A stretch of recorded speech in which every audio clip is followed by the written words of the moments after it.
안녕하세요, 여러분. 오늘도 여러분께 중요한 이슈를 전달하기 위해 이 자리에 왔습니다.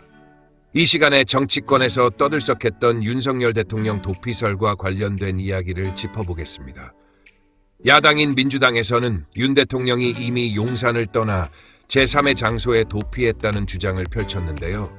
이와 관련해 민주당 안규백 의원은 한 라디오 방송에서 윤 대통령이 용산을 빠져나갔다는 제보를 받았다며 현재 경찰이 대통령의 소재를 파악 중이라는 이야기를 했습니다. 이 주장이 퍼지자마자 정치권과 여론은 큰 충격에 빠졌습니다. 그러나 오후에 상황이 급반전됩니다. 좌파 성향의 매체로 알려진 오마이TV가 윤 대통령으로 보이는 인물이 한남동 관저에서 목격된 영상을 공개한 겁니다. 영상 속 인물은 낮 12시 53분쯤 관저 입구 쪽으로 내려와 약 7분간 주변을 둘러본 뒤 다시 관저 안으로 들어갔습니다. 이쯤 되면 민주당의 도피설 주장이 허점투성이었다는 게 드러나죠.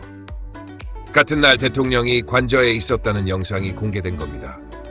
이로 인해 민주당의 주장은 신뢰를 크게 잃었고 같은 진영의 언론마저 민주당의 도피설을 반박하는 상황이 되어버렸습니다.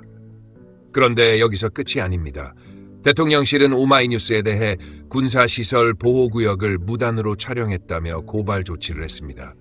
관저 일대는 군사시설 보호법이 적용되는 국가안보와 직결된 구역인데 이를 무단으로 촬영한 건 명백한 법 위반이라는 겁니다. 윤 대통령 측 변호인단도 거짓 선전과 선동을 멈추라고 강하게 경고했죠.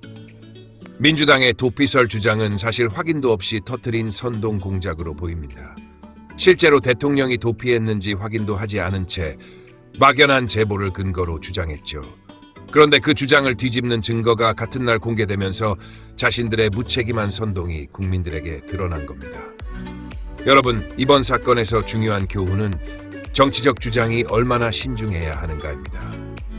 사실 확인이 뒷받침되지 않은 선동은 결국 자신들의 신뢰를 갉아먹고 정치적 목표를 오히려 더 멀어지게 합니다. 국민들은 정치적 공작에 속지 않습니다. 진실은 언젠가 드러나기 마련이고 이번 사건은 그 교훈을 다시 한번 보여줬습니다. 이번 이야기는 여기까지입니다. 자유로의 항해 캡틴이었습니다.